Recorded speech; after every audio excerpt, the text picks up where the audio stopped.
Assalamualaikum warahmatullahi wabarakatuh. Kembali lagi di channel Bayangan Malam. Semoga teman-teman semua dalam keadaan sehat. Sebelum memulai cerita, bagi teman-teman yang belum subscribe, silakan subscribe channel ini dan nyalakan tombol notifikasinya agar tidak ketinggalan cerita dari kami. Waktu masih menggigil dalam dinginnya dini hari ketika Surtini bangkit dari pembaringannya. Jarum jam di dinding kamar berdenting pelan, menandai pukul 5 pagi. Di luar, kabut masih mengambang di halaman. Lampu teras redup, menyisakan cahaya kuning temaram yang tak cukup mengusir dingin. Dengan tubuh yang mulai ringkih, Surtini menyibakkan selimut tipisnya. Lututnya berderit pelan saat ia bangkit. 1-2 detik ia duduk di pinggir ranjang, mengusap wajah, menarik napas dalam, lalu perlahan menuju dapur. Ini sudah menjadi rutinitas bertahun-tahun. Bahkan ketika suaminya masih hidup dulu, ia terbiasa memulai hari sebelum fajar. Dapur kecil itu sunyi, hanya terdengar detak jam dan desir angin yang menyelinap dari celah kayu jendela. Surtini menyalakan kompor, lalu mulai mencampur tepung terigu, irisan kol, wortel dan daun bawang ke dalam baskom besar. Tangannya lincah meski sendi-sendinya sering terasa ngilu. Ia mengaduk adonan gorengan dengan penuh perhatian, seperti seorang ibu yang menyiapkan bekal perang untuk anaknya. Sambil menunggu minyak panas, Surtini melangkah keluar membawa ember berisi pakaian kotor. Sisa embun masih melekat di ujung dedaunan. Ia mencuci dengan sabar satu persatu, tanpa suara dan tanpa keluh. Baju anaknya, Bagas, dan menantunya, Arin, ia cuci dengan penuh hati-hati, meski Arin tak pernah memintanya. Surtini menganggap itu sebagai kewajiban, sebagai ibu, sebagai mertua. Setelah menjemur pakaian, ia kembali ke dapur untuk menggoreng adonan yang sudah diracik. Harum gorengan mulai memenuhi rumah, merayap ke sela-sela kamar. Usai itu, ia memasak nasi, menyiapkan sayur bayam, dan tempe goreng sederhana untuk sarapan. Pukul 6, terdengar derit pintu kamar dibuka. Bagas keluar sambil menguap lebar mengenakan kaos dan sarung. "Bu, dari tadi udah bangun?" tanyanya sambil mengusap mata. "Sudah nak, dari jam 5, jawab Surtini sambil menyendok nasi ke piring. "Sarapan dulu, nanti kesiangan kerja." Cak lama. Kemudian, Arin keluar dari kamar. Rambutnya masih berantakan, mata sedikit sembab seperti belum cukup tidur. Tanpa menyapa, ia langsung menuju kamar mandi. Surtini menoleh sekilas, lalu menunduk lagi. Ia paham, Arin memang bukan tipe yang banyak basa-basi di pagi hari. Sudah 7 bulan menantu itu tinggal bersamanya. Tapi entah mengapa rasa canggung di antara mereka belum benar-benar hilang. Surtini selalu berusaha ramah, namun Arin terasa selalu menjaga jarak. Bagas duduk di meja makan, menyantap sarapannya. "Bu, gorengannya enak seperti biasa." Surtini tersenyum. "Kalau enak, bawa beberapa ke kantor. Siapa tahu temanmu mau beli." "Iya bu, nanti aku bungkusin." Arin keluar dari kamar mandi dan duduk tanpa bicara. Surtini menyodorkan piring yang sudah disiapkan. "Arin, ini sarapan. Makan dulu ya." Arin menatap piring itu sebentar, lalu mengambilnya tanpa kata. Ia mulai makan pelan. Tak ada ucapan terima kasih atau senyum, hanya keheningan. Surtini menghela napas dalam hati. Ia tak berharap disanjung, tapi seulah senyum kecil pun sudah cukup baginya. Sayangnya, Arin seperti memiliki tembok tinggi yang sulit ditembus. "Bagas." Melihat jam tangannya, "Aku berangkat dulu. Nanti sore pulang agak telat, ada rapat." "Hati-hati di jalan," jawab Surtini. Setelah Bagas keluar, hanya tinggal Surtini dan Arin di ruang makan. Suasana kembali sunyi, hanya terdengar suara sendok dan garpu yang saling beradu.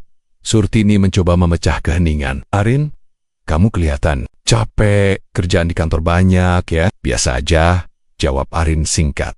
Surtini menelan ludah. "Kamu dan Bagas sudah 7 bulan menikah. Ibu berharap sebentar lagi bisa momong cucu." Kalimat itu membuat Arin berhenti mengunyah. Ia menatap Surtini dengan tatapan datar nyaris dingin. "Ibu, kita masih pengen berdua dulu. Punya anak itu keputusan besar. Lagian, sekarang kerjaan lagi sibuk." Surtini tersenyum canggung. "Iya, ibu ngerti. Cuma kadang ibu kangen dengar suara bayi di rumah ini, biar nggak sepi." Arin bangkit dari kursinya. "Saya udah kenyang, makasih bu." Tanpa menunggu jawaban, ia masuk ke kamar, meninggalkan piring di meja. Surtini menatap piring itu, ada sisa tempe dan nasi di sana. Ia menghela napas. Bukan karena makanan tak habis, tapi karena jarak yang terasa makin lebar di antara mereka sejak Arin tinggal di rumah itu. Surtini selalu mencoba menjadi mertua yang tidak merepotkan. Ia tidak pernah ikut campur urusan rumah tangga mereka, tidak menuntut ini itu. Tapi tetap saja, Arin seolah tak pernah benar-benar menganggapnya bagian dari keluarga. Bagas membangun rumah ini dari tabungannya sendiri setelah ayahnya meninggal 5 tahun lalu. Awalnya, ketika hanya ada mereka berdua, segalanya terasa hangat dan sederhana. Surtini memasak, Bagas bekerja, mereka makan malam sambil berbincang. Mengenang almarhum suami Surtini yang humoris, semuanya berubah sejak Arin datang. Bukan berarti Surtini membenci Arin. Ia bahkan senang ketika Bagas mengenalkannya 2 tahun lalu. Arin terlihat pintar, berpendidikan, dan sopan. Tapi setelah menikah, sikapnya berubah. Lebih dingin, lebih jauh.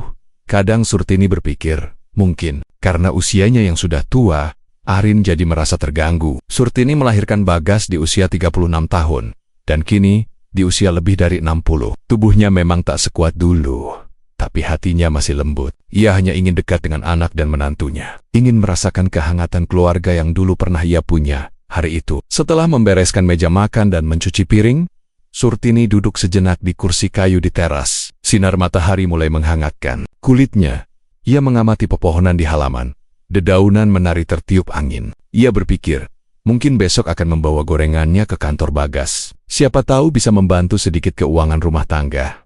Meski sekarang semuanya diatur oleh Arin, Surtini tahu diri. Ia tak pernah menuntut, tapi jauh di dalam hatinya ia merindikan rumah yang penuh tawa. Dan untuk pertama kalinya, pagi itu Surtini bertanya dalam hati, apakah rumah ini masih bisa disebut rumah jika yang tinggal di dalamnya tak saling memeluk hati? Siang itu, rumah terasa lebih sunyi dari biasanya. Bagas belum pulang kerja. Hanya ada Arin dan Surtini. Surtini duduk di ruang tamu. Tangan sibuk merajut taplak meja dari benang wol kegiatan yang ia lakukan sejak muda, semacam terapi jiwa. Ketika hati sedang penuh pikiran, di seberangnya, Arin menatap layar ponsel, sesekali menyentuhnya cepat. Kamu tadi kelihatan mual, Arin? Badanmu capek? Tanya Surtini pelan, penuh perhatian. Arin hanya mengangguk sedikit, tanpa mengalihkan pandangan. Enggak, cuma masuk angin biasa. Surtini tersenyum tipis. Kalau muainya sering, siapa tahu kamu sudah hamil. Ucapan itu menggantung di udara. Sunyi mendadak terasa tajam. Arin menurunkan ponselnya perlahan, menatap Surtini lurus tanpa senyum. Ibu, Arin belum hamil. Surtini mengangguk, mencoba tetap ramah. Ibu tahu, cuma penasaran saja. Sudah 7 bulan kalian menikah. Siapa tahu Allah kasih rezeki lebih cepat. Ibu cuma, ingin dengar suara bayi di rumah ini. Arin menarik napas pelan, menahan gelombang perasaan yang mulai memuncak. Pertanyaan seperti itu bukan pertama kalinya ia dengar. 2 bulan terakhir, hampir tiap minggu Surtini menyisipkan topik tentang anak, kadang dengan candaan, kadang dengan doa, tapi selalu terasa sebagai tekanan. Ibu, ucap Arin pelan, kami sudah sepakat belum ingin punya anak dalam waktu dekat. Surtini meletakkan rajutannya di pangkuan, menatap Arin dengan sorot mata yang tak bisa disembunyikan harap, rindu, sekaligus kecewa. Arin, ibu dulu melahirkan Bagas saat usia ibu ke-36.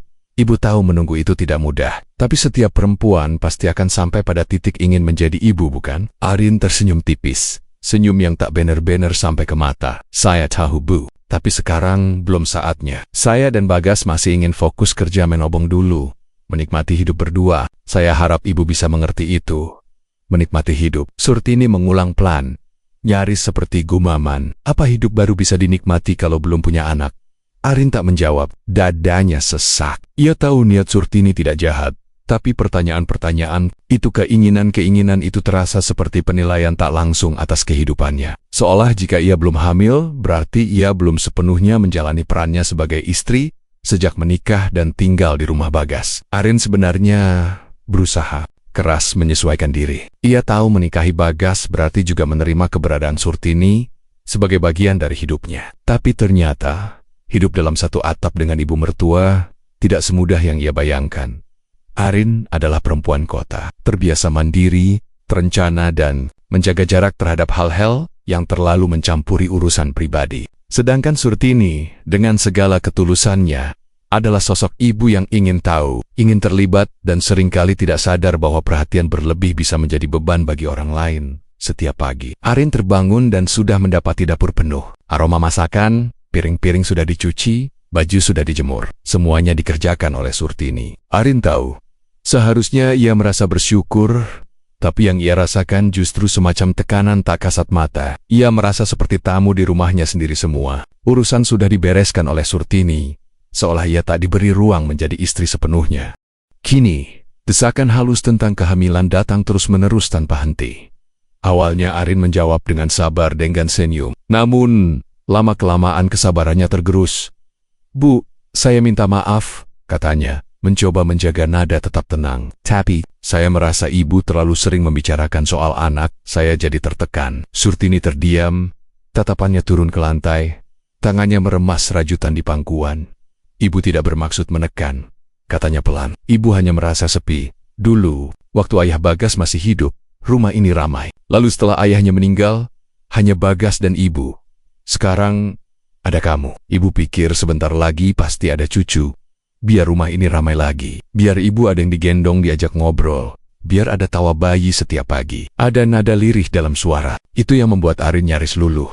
Tapi rasa sesaknya masih terlalu kuat untuk menghilang begitu saja. Ia merasa tak adil jika harus terus memaklumi perasaan orang lain, sementara perasaannya sendiri ditekan dalam-dalam. "Ibu tahu, Arin, ibu bukan orang berpendidikan tinggi seperti kamu. Ibu cuma orang tua kampung yang hidupnya sederhana. Tapi, kalau ibu salah, ibu minta maaf. Mungkin ibu harus lebih banyak diam." Kalimat itu menusuk lebih dalam dari tudingan manapun. Arin tidak menjawab. Ia hanya berdiri dari sofa dan masuk ke kamar, menutup pintu pelan tapi cukup tegas sebagai isyarat bahwa obrolan itu selesai. Di dalam kamar, Arin duduk di pinggir ranjang, memejamkan mata, menarik napas panjang, mencoba mengendapkan semua yang baru saja terjadi. Ada rasa bersalah, tapi juga ada kelelahan yang tak bisa dihindari. Menjadi menantu, menjadi istri, semua tanggung jawab itu menumpuk tanpa aba-aba. Yang paling berat, harus menyeimbangkan diri di antara dua dunia yang seringkali tidak sejalan. Harapan mertua dan realitas yang ingin ia jalani bersama suaminya. Sementara itu, di ruang tamu, Surtini kembali merajut. Tapi kali ini jarinya gemetar. Matanya basah meski tak sampai menangis. Ia tahu Arin bukan perempuan jahat. Hanya berbeda, tapi perbedaan itu rasanya seperti dinding yang makin hari makin tinggi di hatinya. Surtini bergumam pelan, "Mungkin memang aku terlalu berharap, tapi salahkah seorang ibu yang ingin mendengar tangis cucu sebelum mata ini benar-benar tertutup selamanya?" Pagi itu udara cukup cerah. Burung-burung bersahut-sahutan di halaman rumah, dan matahari baru saja mulai naik. Arin membuka lemari es. Senyumnya mengembang saat melihat seikat kangkung segar yang ia beli kemarin. Hari ini ia ingin memasak, bukan karena terpaksa, tapi karena sedang rindu rasa kampung halamannya, terutama masakan kangkung tumis terasi buatan ibunya. Sudah lama ia tidak menyentuh dapur sejak tinggal di rumah ini. Hampir semua pekerjaan rumah diambil alih oleh Surtini. Meskipun tampak menyenangkan, Arin sering merasa kehilangan peran. Hari ini ia ingin berbeda. Ia ingin memasak untuk dirinya sendiri dan untuk Bagas. Dengan semangat, ia menyiapkan bumbu, cabai, bawang putih, bawang merah, dan tentu saja terasi yang ia simpan dalam toples kecil di sudut rak. Saat ia baru saja menyalakan kompor, tiba-tiba aroma tumis kangkung menyelinap dari arah belakang. Arin terdiam, wajahnya berubah. Ia berjalan ke dapur belakang, dan benar saja Surtini berdiri di depan kompor, mengenakan batik dan celemek sederhana, mengaduk wajan dengan tangan terampil. Di atas piring rotan tampak sisa batang kangkung yang sudah dipotong rapi. "Ibu masak kangkung juga?" tanya Arin, mencoba terdengar biasa saja. "Iya," jawab Surtini sambil menoleh dengan senyum ramah. "Tadi ke pasar lihat kangkung segar, jadi ibu beli sekalian tumis biar cepat." Arin memaksakan senyum. "Padahal saya juga mau masak kangkung, Bu." "Oh," Surtini tampak sedikit terkejut.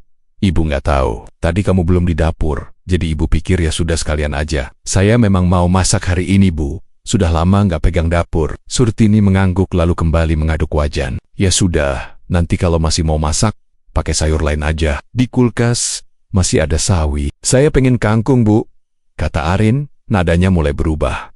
Surtini menoleh lagi, alisnya berkerut. "Loh, tapi ini juga kangkung, Rin, sama aja kan?" Arin menggeleng. "Beda, Bu, saya biasa masak pakai terasi. Dari kecil saya suka begitu. Kalau cuma bawang dan garam, hambar rasanya." Surtini menghela napas. "Ya, nggak semua orang suka terasi, Arin, bau.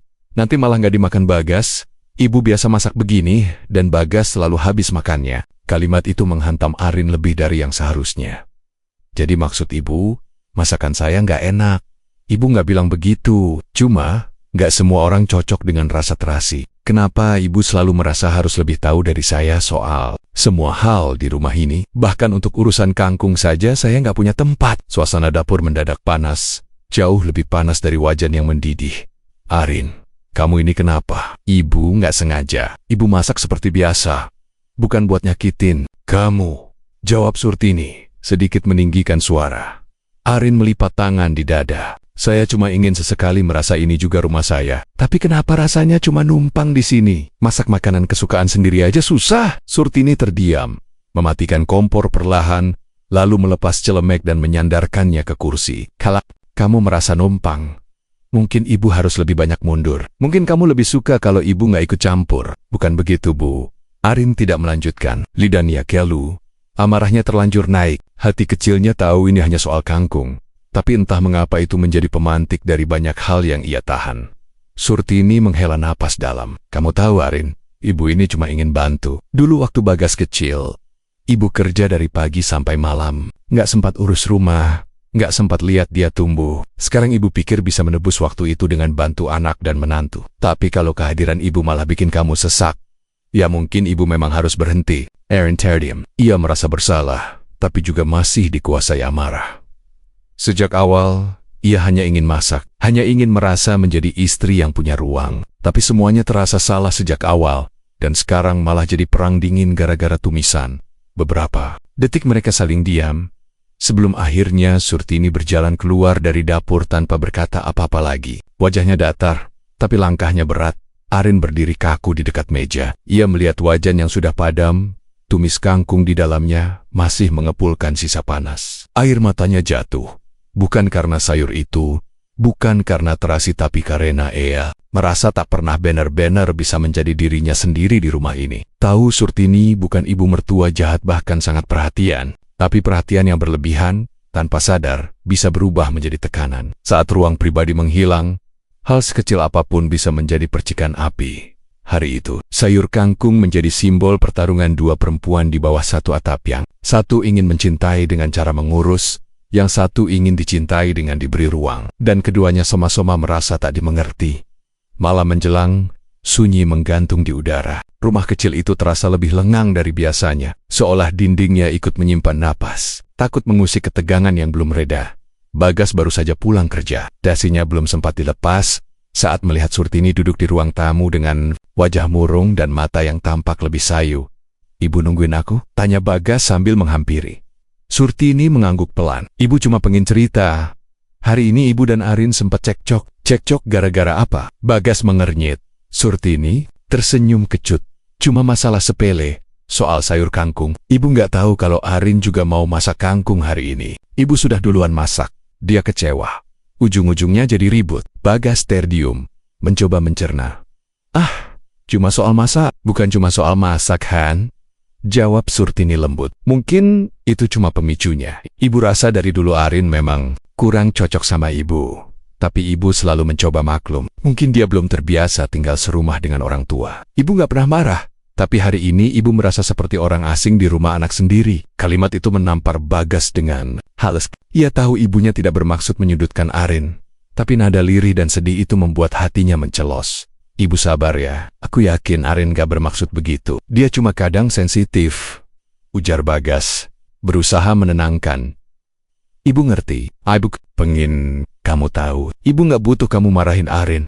Ibu tahu kamu sayang dia. Belum sempat Bagas membalas, suara pintu kamar terbuka. Arin muncul dengan wajah datar, menatap langsung ke arah suaminya dan Surtini yang masih duduk berdampingan. Sudah, cerita ke suamiku, Bu. Suaranya pelan, tapi penuh sindiran. Surtini langsung bangkit. Ibu ke kamar dulu, katanya tanpa menoleh, lalu berjalan perlahan meninggalkan ruang tamu. Bagas memijat pelipisnya. Rin, kamu kenapa bicara begitu? Arin duduk bersilang kaki di hadapan suaminya. Mas, aku cuma tanya, kalau kamu disuruh pilih, kamu pilih siapa? Aku atau ibu? Pertanyaan itu datang tiba-tiba, seperti anak panah yang dilepaskan tanpa aba-aba. Bagas terpaku. Tatapan mata Arin serius. Ada gurat luka dan emosi terpendam di balik wajahnya yang dingin. Malam ini, kenapa kamu tanya begitu? Bagas berusaha menghindar. Karena aku capek. Aku nggak pernah bisa jadi diri sendiri di rumah ini. Kamu, Mas. Tapi setiap hari aku merasa seperti tamu, selalu harus ngalah, selalu harus sabar, selalu harus ngerti perasaan orang lain. Tapi siapa yang ngerti aku? Bagas menelan ludah. Ia sangat mencintai Arin. Tapi ibunya adalah perempuan yang telah membesarkannya dengan susah payah, mengorbankan segalanya. Mana mungkin ia bisa memilih? Rin, katanya pelan, aku nggak bisa pilih. Ibu itu orang tua kandungku. Kamu istriku. Kalian berdua penting buat aku. Tapi nyatanya kamu selalu lebih dengerin ibu. Selalu lindungi dia. Aku kumedep sisa-sisa perhatian. Mas, kita sudah menikah. Harusnya punya rumah yang tenang. Bukan rumah penuh tekanan kayak gini. Bagas tetap berusaha tenang. Ia menggenggam tangan Arin.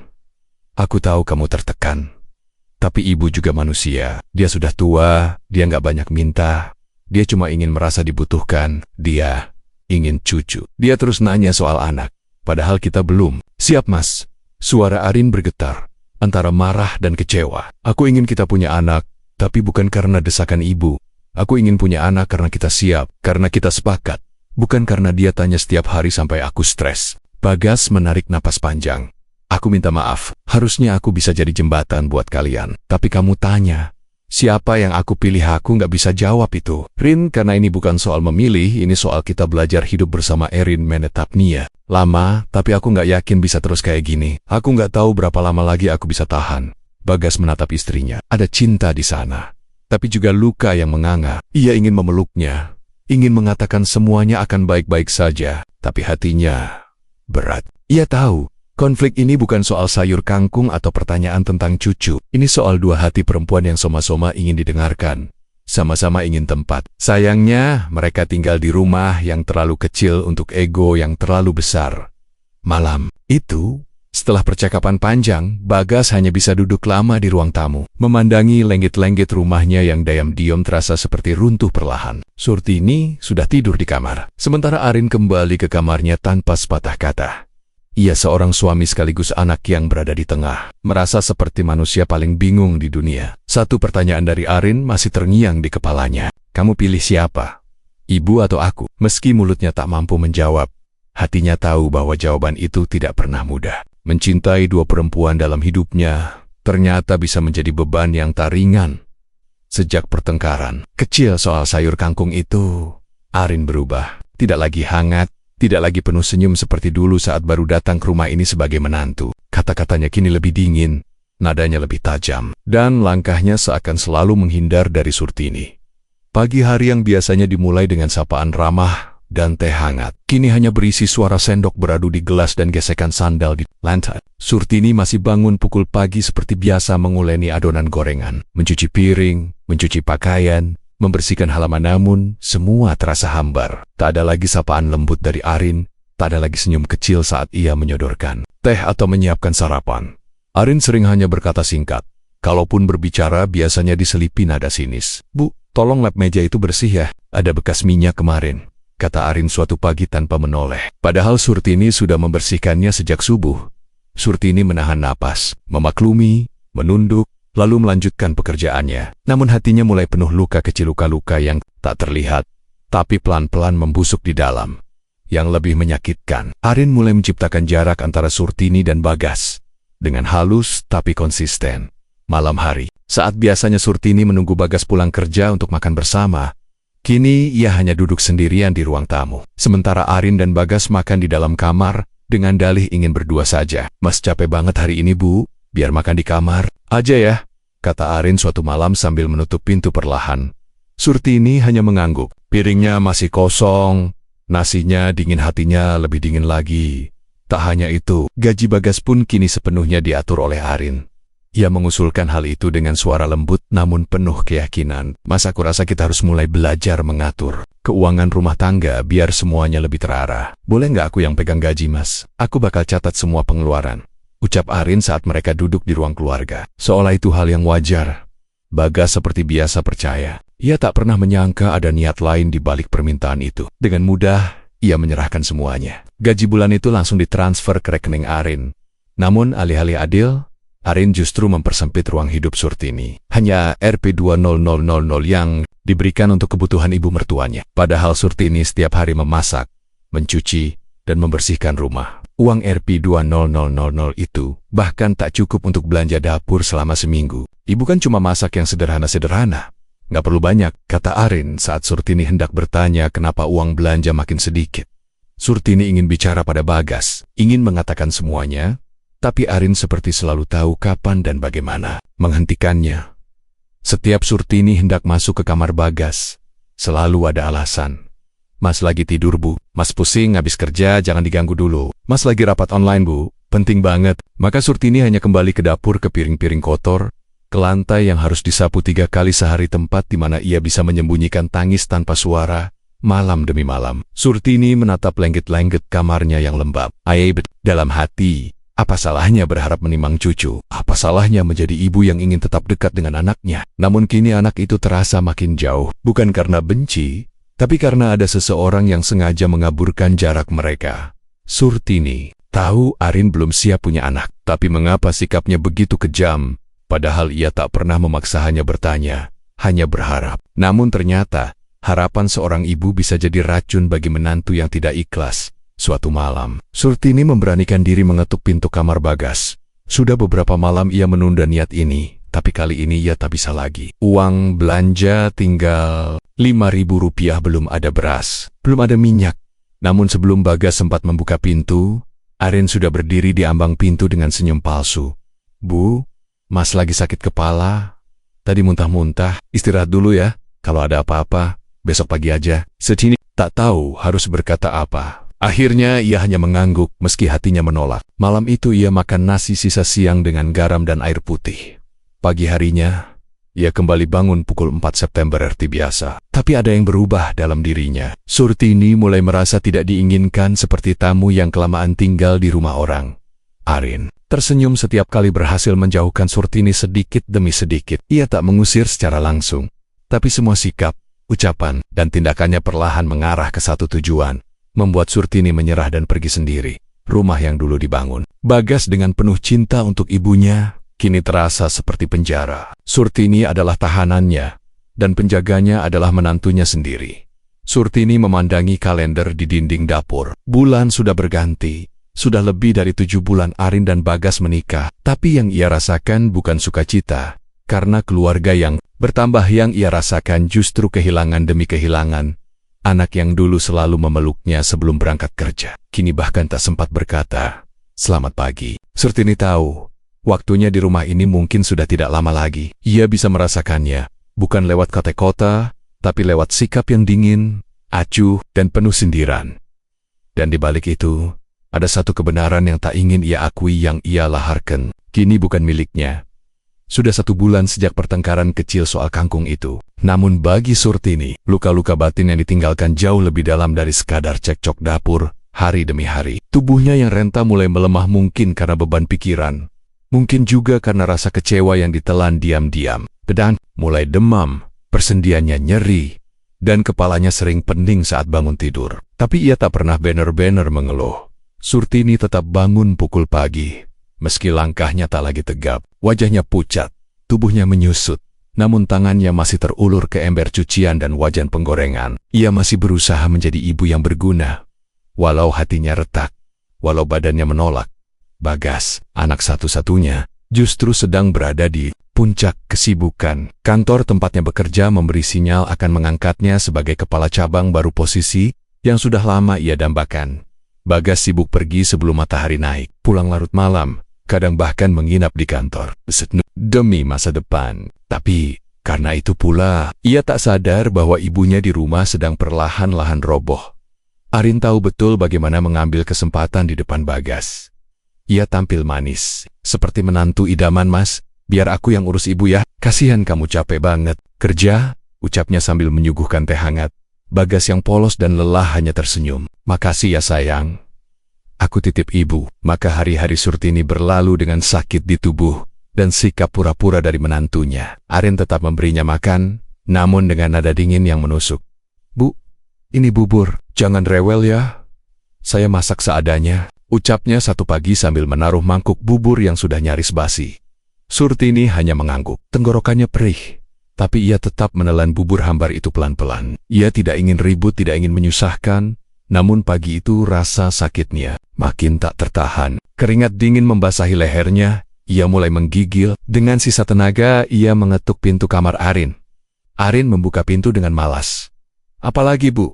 Surtini memegangi perutnya. "Arin, bisa pinjam uang? Ibu mau ke puskesmas, mungkin perlu dicek." Arin mengerutkan alis. "Pinjam uang buat apa sih? Tadi pagi saya udah masakin ibu. Itu terlalu manja. Semua sedikit-sedikit sakit. Saya ini juga capek, Bu. Di rumah semua saya yang ngatur. Masih aja ditambahin beban." Surtini terdiam. Napasnya pendek. "Maaf, Bu Arin. Ibu ngerasa nggak enak badan." Arin mendengus keras. "Kalau memang nggak kuat, ya istirahat aja. Tapi jangan nambah-nambahan masalah. Saya juga punya hidup, Bu. Saya juga pengen tenang di rumah ini." Matanya melotot, nadanya meninggi. Saat itu ia melontarkan kalimat yang menjadi pukulan paling telak. Bagi seorang ibu, kalau ibu ngerasa udah nggak nyaman di sini, ya keluar aja dari rumah ini. Rumah ini sekarang rumah saya juga. Saya pengen damai. Saya pengen bahagia. Surtini membeku. Kakinya goyah. Tapi tak ada air mata yang jatuh, hanya diam. Diam yang memekakan telinga. Arin menutup pintu dengan keras. Di balik daun pintu, Surtini tetap berdiri beberapa detik, lalu perlahan berbalik dan masuk ke kamar. Kecilnya yang pengap, malam itu Bagas tak pulang. Ia hanya mengirim pesan pendek kepada Arin. "Lembur lagi. Jangan tungguin." Surtini mulai mengemasi barang-barangnya. Tidak banyak, hanya beberapa helai pakaian lama, mukena lusuh, satu bingkai foto Bagas kecil, dan satu toples berisi uang receh hasil jualan gorengan dulu. Uang simpanan terakhir itu nyaris tak berarti. Dengan tubuh yang masih lemas, ia menyeret tas kecilnya keluar rumah. Tak ada pelukan. Tak ada salam perpisahan. Tak ada yang tahu bahwa malam itu seorang ibu diusir dari rumah yang dulu ia bantu bangun dengan hasil kerja keras, mendiang suaminya. Langkah Surtini menyusuri jalan kampung. Lampu-lampu rumah telah padam. Udara malam menusuk kulitnya yang mulai mengelupas karena gatal yang terus muncul sejak beberapa hari terakhir. Namun ia terus berjalan, seperti bayangan tanpa arah, seperti roh yang diabaikan. Ia berhenti di sebuah warung yang masih buka di ujung jalan. "Pak, tahu kontrakan murah nggak yang bisa buat saya tinggal sementara?" tanyanya. Pemilik warung menatapnya iba. Ia mengenal Surtini. "Bu Surtini, ini kenapa malam-malam gini jalan sendiri? Sakit? Ya, kenapa nggak sama Bagas?" Surtini tersenyum kecut. "Bagas lagi sibuk. Saya mau nyari tempat yang tenang, kontrakan kecil aja, asal ada atap." Akhirnya, ia diarahkan ke sebuah rumah petak di belakang gang sempit. Ramatua itu hanya memiliki satu kamar mandi di luar, dan dinding yang mengelupas. Surtini tidak mengeluh. Ia membayar 1 bulan sewa dari uang receh yang ia kumpulkan bertahun-tahun lalu. Malam itu juga ia berbaring di lantai, beralas tikar tipis. Langit-langit rumah kontrakan bocor, tapi ia tak peduli. Setidaknya di tempat ini tak ada suara yang mengusirnya. Tak ada wajah sinis. Tak ada tatapan yang menusuk hatinya. Sambil menatap foto Bagas kecil di genggamannya, ia berbisik pelan, "Maafkan ibu, nak. Ibu nggak bisa tunggu kamu pulang." "Paji." Itu. Matahari belum tinggi ketika Bagas membuka pintu rumah. Tubuhnya letih, mata merah karena kurang tidur sepanjang malam. Ia baru saja menyelesaikan laporan terakhir syarat mutlak untuk promosi yang dijanjikan atasannya. Namun yang menyambutnya bukan aroma masakan ibu atau senyum hangat Arin, melainkan keheningan. Bagas meletakkan tasnya dan memanggil pelan. "Bu, Arin?" Tak ada jawaban, hanya suara kipas angin tua dari dalam kamar. Ia berjalan menuju ruang tengah dan mendapati Arin duduk di sofa, menatap layar ponsel dengan wajah datar. Rambutnya diikat asal, matanya tampak sembab. "Kamu kenapa?" tanya Bagas. Arin menoleh pelan, seolah baru sadar Bagas pulang. Ia menghela napas panjang, lalu menunduk. "Mas, ibu nggak ada." Dahi Bagas mengerut. "Maksudnya, ibu pergi semalam?" jawab Arin pelan, nyaris tak terdengar. "Pergi kemana?" Bagas duduk di sebelahnya. Sorot matanya mulai cemas. Arin diam sejenak, menimbang kata. Dengan napas tertahan, ia mulai mengatur narasi. "Kami sempat bertengkar, Mas. Ibu bilang, ibu nggak tahan lagi tinggal di sini." "Kok bisa? Kali bertengkar lagi? Kamu kan janji bakal lebih sabar." Arin mengusap matanya, seolah menahan tangis. "Mas, aku tahu kamu sayang banget sama ibu. Aku nggak pernah larang. Tapi, coba Mas lihat. Selama ini Mas selalu memihak ibu. Mas selalu lebih dulu dengerin dia, lebih percaya sama dia. Aku kadang merasa jadi orang asing di rumah sendiri." "Arin, kamu ngomong apa sih?" "Ibu cemburu, Mas.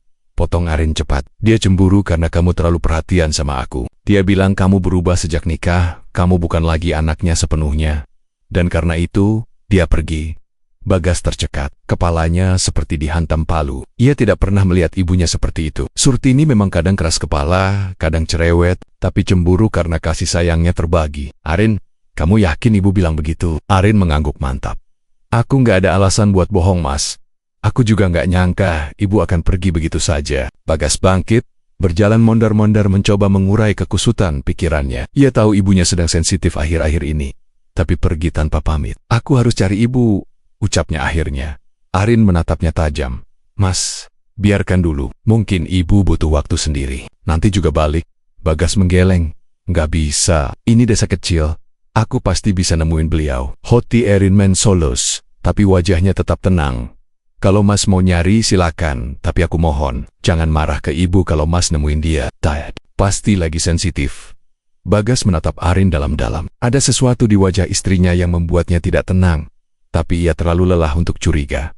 Iya, aku cuma mau tahu beliau baik-baik aja. Arin tersenyum samar. Namun dalam hatinya doa gelap bergema. Ia berharap Bagas tak akan pernah menemukan Surtini, setidaknya tidak dalam waktu dekat. Ia tahu, jika kebenaran terungkap, semua akan berubah. Ketika Bagas bersiap keluar rumah untuk mencari ibunya, Arin berdiri di balik tirai, menatap punggung suaminya yang menjauh. Wajahnya keras, tegang, tanpa penyesalan. Bu, kamu yang mulai. Aku cuma bertahan, gumamnya. Untuk sementara, kebohongan itu tetap hidup, sebuah dusta yang perlahan membakar fondasi rumah tangga mereka dari dalam. Senyap tapi pasti, beberapa hari telah berlalu sejak Surtini pergi. Hari-hari itu berjalan lambat, penuh kekecewaan yang menggerogoti hatinya. Setiap malam ia berharap Bagas datang mencarinya, meminta maaf atas perlakuan Arin yang menyakitinya. Namun harapan itu tinggal harapan. Bagas tak pernah datang. Tak ada kabar, tak ada langkah kaki yang menemuinya. Kontrakan kecil di ujung desa terasa sunyi dan pengap. Tak ada lagi suara Bagas memanggilnya dengan lembut. Tak ada lagi tawa mereka bertiga di meja makan, hanya dirinya sendiri dan suara ketukan jarinya. Di meja kayu yang usang, Surtini menghabiskan hari-harinya meratapi nasib dengan hati penuh amarah. Mengapa Bagas membiarkannya pergi? Mengapa Arin dengan mudah mengusirnya? Kemana perginya rasa sayang anak kepada ibu yang telah membesarkannya? Amarah itu kian membara. Ia merasa tak ada lagi jalan untuk kembali. Jika ingin membalas perlakuan kejam Arin, ia harus mencari cara yang lebih kuat, cara yang bisa membuat Arin merasakan sakit yang sama.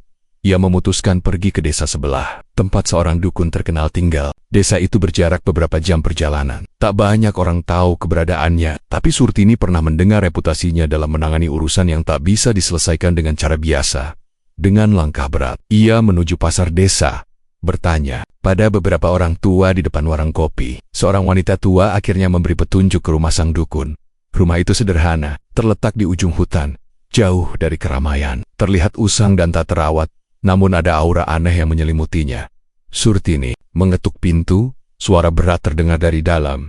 Siapa? Nama saya Surtini. Saya datang untuk meminta bantuan, jawabnya pelan. Meski hatinya berdebar, pintu terbuka perlahan. Seorang wanita tua dengan wajah penuh keriput dan mata tajam berdiri di hadapannya. Ia memandang Surtini sejenak, lalu berkata dengan suara kasar, namun penuh rasa ingin tahu, ada apa datang jauh-jauh ke sini? Kalau tidak perlu, lebih baik pulang saja. Surtini menelan ludah, menggenggam erat tas kecilnya. Dengan tangan gemetar, ia mengeluarkan foto-foto dari rumah, salah satunya foto Arin bersama Bagas yang diambil beberapa bulan lalu. Ia meletakkan foto itu di atas meja kayu.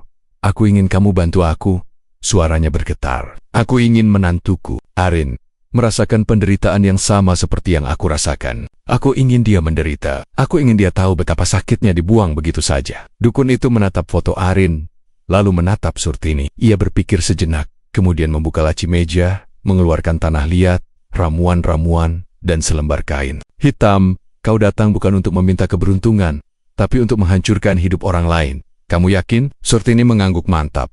Aku sudah tidak peduli. Aku sudah terlalu lama menahan rasa sakit ini. Dukun itu menghela napas, lalu mengambil batu hitam dari meja. Kalau kau ingin mengirimkan santet, aku bisa bantu. Tapi ingat, setiap tindakan ada konsekuensinya. Kau harus siap menanggungnya. Aku siap. Aku sudah kehilangan segalanya. Ini satu-satunya cara. Dukun itu berdiri, mempersiapkan bahan-bahan ritual. Ia mulai membacakan mantra dalam bahasa yang tak dimengerti Surtini. Suasana menjadi tegang. Surtini merasakan kekuatan tak terlihat mengalir di sekitarnya. Beberapa saat kemudian, dukun itu berhenti. Ini akan mengarah pada Arin. Tapi kau harus siap. Ini jalan yang kau pilih. Jangan sesali keputusanmu. Surtini menatap foto Arin di meja. Dalam hatinya ia tahu ini bukan akhir melengkan Aval dari penderitaan yang mungkin tak akan pernah berakhir. Terima kasih, ucapnya singkat, lalu berbalik meninggalkan rumah sang dukun.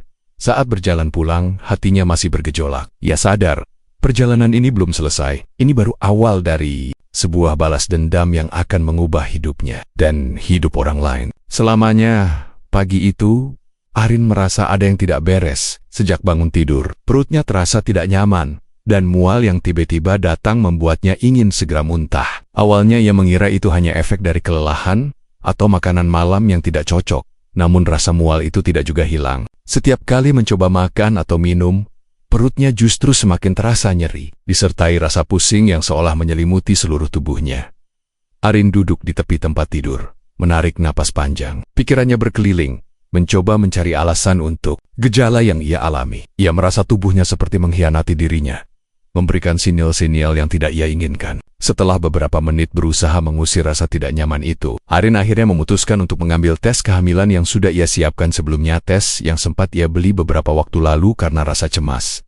Dengan tangan sedikit gemetar, Arin membuka kemasan tes pack dan menggunakannya. Ia meletakkan alat itu di atas meja kecil di samping tempat tidur dan menunggu. Ketika hasilnya muncul, Arin terdiam. Matanya membelalak, 2 garis merah terlihat jelas. Garis yang mengindikasikan bahwa ia sedang hamil. Jantung Arin berdegup kencang. Ia hanya duduk terpaku mencoba mencerna kenyataan yang baru saja ia temui. Hamil, gumamnya pelan. Mulutnya terasa kering. Dalam detik-detik panjang itu, pikirannya berputar liar. Kegembiraan bercampur ketakutan. Bahagia karena akhirnya ia akan menjadi ibu. Namun takut akan konsekuensi yang datang bersama berita ini, terutama mengingat hubungannya dengan Surtini, ibu mertuanya, yang selama ini semakin renggang. Meski perasaannya kacau, Arin tahu ini adalah momen yang tak bisa ia abaikan. Ia segera bangkit menuju ruang tamu untuk mencari Bagas. Namun, sebelum sempat berbicara, beban di dadanya menahan langkahnya. Rasa mual itu kembali datang. Bagas yang sedang bersiap untuk bekerja menoleh saat mendengar langkah Arin. "Kamu kenapa? Kok kelihatan pucat?" tanyanya khawatir. "Ada yang aneh, Bagas," jawab Arin pelan sambil meraba perutnya. Aku hamil." Bagas terdiam sejenak, tak percaya. Melihat ekspresi Arin yang tak karuan, ia cepat mendekat. "Benarkah kamu sudah tes?" "Ya," jawab Arin dengan suara serak, berusik, dan garisnya muncul. "Aku hamil, Bagas." Bagas menatap istrinya dalam diam, menarik napas panjang, lalu memeluknya. Kabar itu mengejutkan sekaligus menggembirakan. Namun, di balik rasa senang, ada kegelisahan yang mengganjal tentang ibunya, Surtini, yang pergi tanpa kabar beberapa waktu lalu. Ia sudah berusaha mencari, tapi entah mengapa merasa ibunya semakin jauh. Itu berita besar banget, Arin. Aku senang sekali, tapi Bagas menggantungkan kalimatnya. Arin tersenyum lemah. "Aku tahu kamu juga khawatir soal Surtini, kan?" "Ya, aku sudah mencari. Tapi sepertinya ibu benar-benar pergi jauh. Aku nggak tahu lagi harus kemana. Aku merasa buruk, Bagas. Aku tahu hubunganmu dengan ibumu tidak mudah. Tapi kenapa dia bisa pergi begitu saja? Aku juga nggak tahu, Arin. Tapi aku akan terus mencari. Aku nggak mau ibu tinggal jauh dari kita." Meski kata-katanya tegas, Bagas tetap merasakan kekosongan yang menganga. Kabar kehamilan Arin menambah berat pikirannya. "Aku yakin ibumu akan kembali. Bagas, sekarang kita fokus pada keluarga kecil kita. Kita akan jadi orang tua," ucap Arin lembut. Bagas mengangguk. "Aku akan pastikan semuanya baik-baik saja." Namun, meski berusaha tenang, kecemasan tetap mengusik hati Bagas. Kehamilan Arin adalah kabar bahagia, tapi bayangan tentang ibunya yang menghilang terus menghantuinya. Malam itu, suasana rumah sunyi. Bagas bersiap keluar mencari ibunya. Arin yang baru saja tahu dirinya hamil merasakan lega bercampur cemas. Ia merenung, teringat perlakuan Surtini yang dulu membuatnya kesal, selalu menanyakan soal anak, bahkan membandingkannya dengan wanita lain. Kini, rasa bersalah muncul. Ia bertekad meminta maaf jika nanti bertemu Surtini. Namun, sebelum ia sempat beranjak, tubuhnya mulai terasa aneh. Suhu tubuhnya meningkat, kulitnya gatal dan panas menjalar cepat. Ia membuka baju tidurnya melihat kulit yang mulai memerah dan terasa seperti terbakar. Air dingin yang ia percikan justru membuat perih semakin menjadi-jadi. Seolah ribuan jarum menusuk, kulitnya mulai mengelupas, membuatnya semakin lemah. Sementara itu, di sebuah kontrakan sederhana, Surtini mengalami hal yang lebih mengerikan. Hidup sendirian berbulan-bulan, ia merasakan gatal dan panas yang menyiksa. Kulitnya mengelupas, dan demi meredakan rasa itu, ia nekat menggaruk dengan pisau dapur. Darah mengalir, tubuhnya gemetar, hingga ia terkulai lemas di lantai. Di luar, Bagas terus mencari ibunya, bertanya pada setiap orang, tapi tak ada yang tahu keberadaan Surtini. Hingga malam itu, di ujung jalan desa, ia melihat sosok perempuan tua duduk di depan kontrakan kecil Surtini, kurus dan lemah, tapi matanya tajam. "Ibu," suara Bagas serak. Surtini menoleh, menatap anaknya dengan campuran bahagia, marah, rindu, dan sakit. "Kenapa baru sekarang kamu datang? Setelah aku terluka, baru kamu datang menemuiku." Bagas menunduk, suaranya bergetar. "Maafkan aku, Bu. Aku benar-benar menyesal.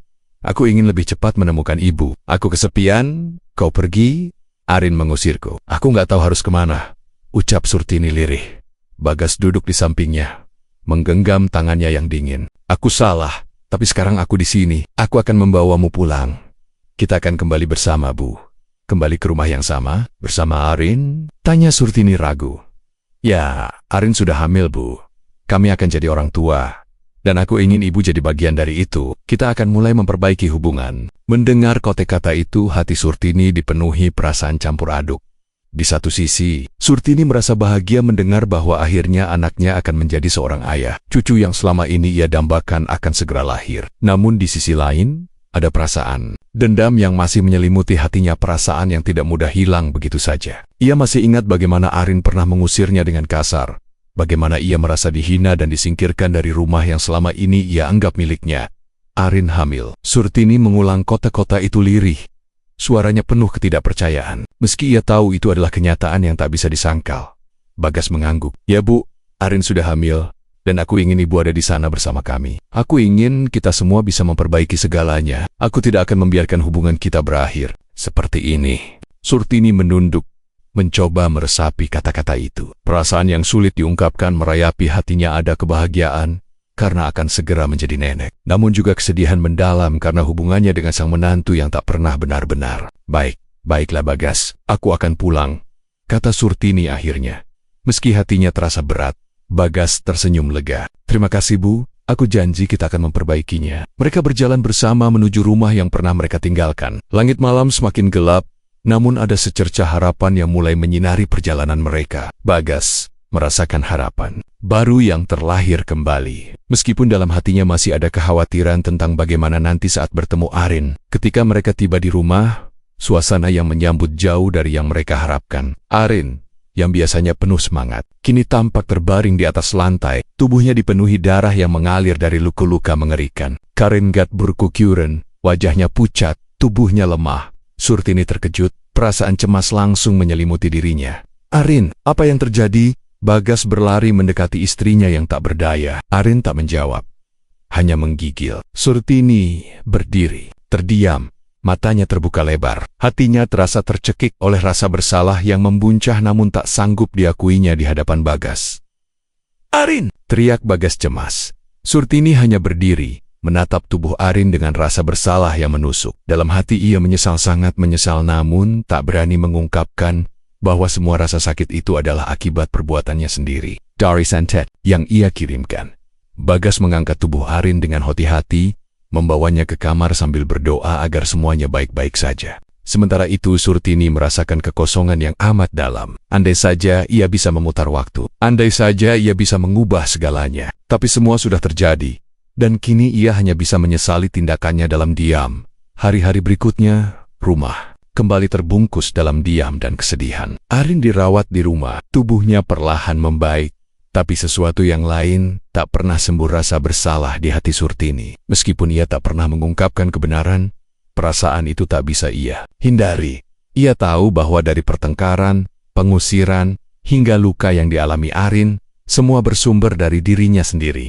Bagas, yang terus merawat Arin dengan penuh perhatian, merasa khawatir. Meski Arin semakin membaik, ia merasakan ada yang berubah antara dirinya dan ibunya. Surtini tampak terasing, enggan berinteraksi, dan selalu menjauh. Ia tak tahu pasti, tapi perasaan ganjil itu terus membayanginya.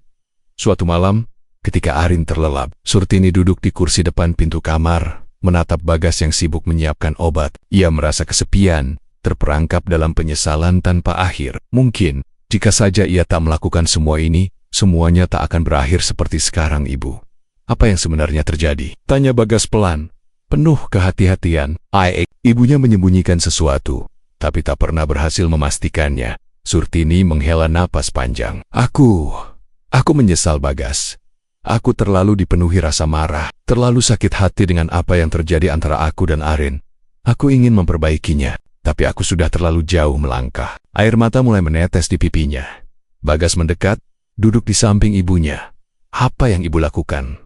Kenapa semua ini terjadi? Surtini menunduk, tak sanggup menatap mata anaknya. Aku melakukan hal yang tidak seharusnya. Aku pergi ke dukun. Aku minta Arin diberi pelajaran, agar dia merasakan apa yang aku rasakan. Aku tidak bermaksud sampai sejauh ini, Bagas. Aku hanya merasa sangat terluka. Suaranya bergetar penuh penyesalan. Bagas terdiam. Wajahnya pucat, seolah tak percaya pada apa yang baru saja ia dengar. Ibu, kenapa? Surtini menangis dalam diam. Aku tahu aku salah, Bagas. Aku tahu aku tidak bisa mengubah segalanya. Tapi aku ingin meminta maaf. Aku sangat menyesal. Bagas menghela napas berat. Meski hatinya terluka, ada sesuatu dalam dirinya yang tetap bisa memaafkan. Ia tahu, ini keputusan yang sulit. Meskipun rasa sakit tak bisa dihapus, ia memilih untuk melangkah maju, memulai yang baru. Meski tanpa ibu yang selalu ada di sisi Arin hari-hari berikutnya, Arin semakin pulih. Meski masih tampak lemah, Surtini mulai berusaha mendekat pada menantunya, mencoba memperbaiki hubungan meskipun terasa canggung. Arin, yang awalnya penuh kebencian, mulai melunak. Meski rasa ketidakpercayaan masih tersisa, Bagas akhirnya memutuskan untuk memeriksakan kandungan Arin ke dokter. Kehamilannya sudah cukup berkembang. Bagas tahu tanggung jawabnya kini semakin besar. Meski bayang-bayang masa lalu masih menghantuinya rasa bersalah terhadap ibunya, terhadap Arin, dan terhadap dirinya sendiri. 9 bulan kemudian, Arin melahirkan bayi laki-laki yang sehat. Bagas merasa bahagia sekaligus cemas. Ia tahu ini awal dari perjalanan panjang, penuh penyesalan dan pengampunan. Surtini, yang akhirnya kembali tinggal bersama mereka, merasakan kedamaian meski tahu tak akan pernah sepenuhnya memperbaiki yang telah terjadi. Ia menghabiskan waktu bersama cucunya dengan penuh cinta, berusaha menghapus jejak kemarahan masa. Lalu, hubungan dengan Arin memang membaik. Tapi rasa ganjil tetap tertinggal di hati mereka berdua. Masa lalu tak bisa dihapus, namun mereka berusaha menerima kenyataan dan memulai dari awal. Bagas, kini seorang ayah, paham bahwa keluarga adalah tempat di mana pengampunan dan cinta harus selalu ada. Ia menatap anaknya dengan penuh harapan, berharap masa depan akan jauh lebih baik daripada masa lalu yang penuh luka. Namun, meski segalanya tampak membaik, Surtini tak pernah sepenuhnya menebus kesalahannya. Dalam diam, ia menanggung penyesalan. Itu seumur hidupnya. Berharap suatu saat, jika tiba waktunya, ia bisa melepaskan beban yang ia bawa.